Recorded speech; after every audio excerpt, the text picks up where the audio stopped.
अनेक वेळा सांगतात लोक की राज ठाकरेंनी भूमिका बदलली. प्रश्न 2014च्या अगोदरची भूमिका ही निवडून आल्यानंतर सत्तेत आल्यानंतर जर तिकडे भूमिका बदलू शकते तर मला असं वाटतं की मला भूमिका बदलणं आवश्यक होतं.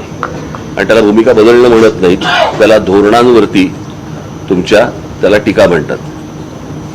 आणि त्याप्रमाणे त्या प्रकारची टीका मी त्यावेळेला केली. अर्थात ती टीका करताना त्याच्या मोबदल्यात काही मागितलं नव्हतं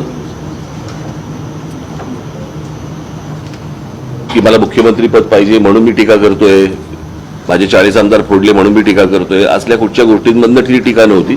ती मुद्द्यांना टीका होती, त्या भूमिकांवरती ज्या केलेली टीका होती. त्याच्यानंतरच्या पुढच्या 5 वर्षामध्ये काही गोष्टी ज्या चांगल्या झाल्या त्याचं स्वागतही मी केलं.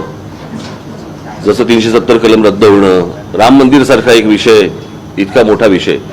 म्हणजे खरं तर राम मंदिर ही गोष्ट आपल्याला काही धर्माच्या आधारावरती राष्ट्र उभं नाही करायचंय, परंतु 1992 पासून ते 2024 पर्यंत एक रखडलेली गोष्ट, ज्याच्यामध्ये आजपर्यंत इतक्या कारसेवकांनी ज्यांनी आपली स्वतःची आहुती दिलेली आहे. मला असं वाटतं तेव्हा तुम्ही कोणी तेव्हा नसाल, त्यावेळेला दूरदर्शनवरती एक काही स्लॉट्स यायचे वेगवेगळ्या काही चॅनल्सचे अर्ध्या तासाचे. त्याच्यामध्ये शरयू नदीमध्ये टाकून दिलेली कारसेवकांची प्रेतं, त्यांना ज्या प्रकारच्या गोळ्या घातल्या गेल्या होत्या त्या आंदोलनामध्ये, जे कारसेवक मारले गेले होते,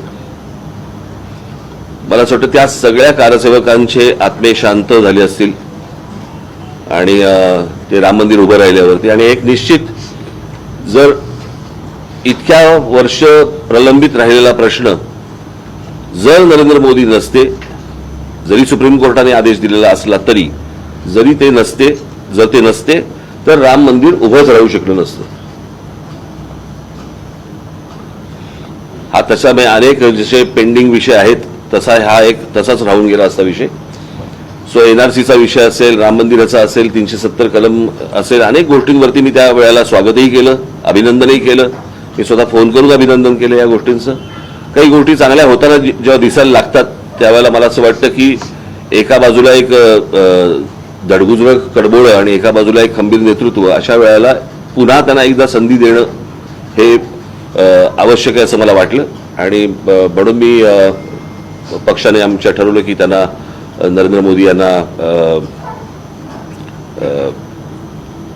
पंतप्रधान पदाची पुन्हा एकदा संधी देण्यासाठी म्हणून पाठिंबा द्यावा. अर्थात महाराष्ट्रासाठीच्या म्हणून आमच्या काही मागण्या आहेत, त्या त्यांच्यापर्यंत जातीलच, त्यांच्यापर्यंत पोहोचल्या जातीलच.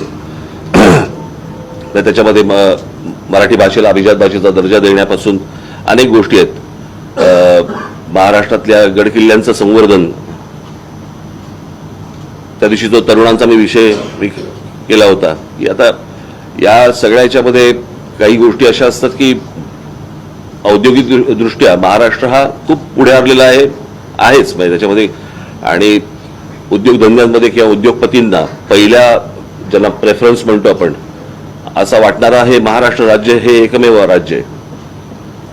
आणि माझी अपेक्षा आहे की नरेंद्र मोदी यांनी सर्व राज्य ही त्यांच्या समान अपत्यांसारखी पाहणं आवश्यक आहे, समान मुलांसारखी पाहणं आवश्यक आहे.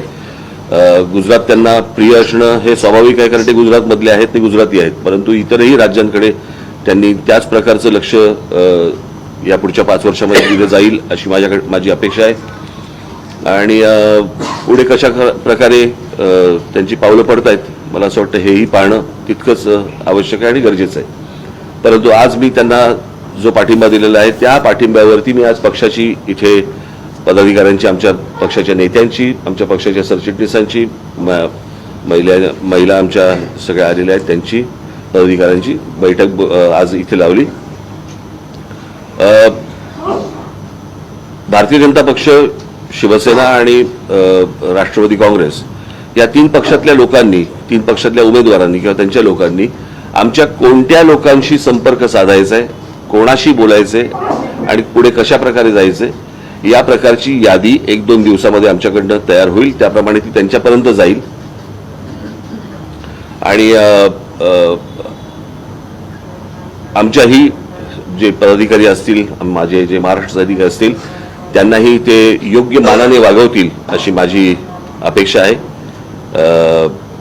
आणि त्यांनी कोणाशी संपर्क साधायचा, काय करायचे, कारण त्याच्यामध्ये मग घोळ नको की हा आला तो आला असल्या काही गोष्टी नको. त्याच्यामुळे त्यांनाही कळलं पाहिजे की कोणाशी संपर्क साधायचे, ज्याच्यातनं आमचे लोक कशा प्रकारे काम करतील आणि पूर्णपणे सहकार्य करायचं आणि पूर्णपणे प्रचार करण्यासाठी म्हणून मी सगळ्यांना सांगितलेलं आहे. परंतु कोणाशी संपर्क साधायचा आहे त्यांनी आमच्या लोकांशी ते आत्ता त्यांना सांगितलं जाईल. त्याप्रमाणे संपर्क साधल्यावरतीच प्रत्यक्ष काम सुरू होईल. त्याच्यासाठीची आजची बैठक होती, ती आत्ताच पार पडली.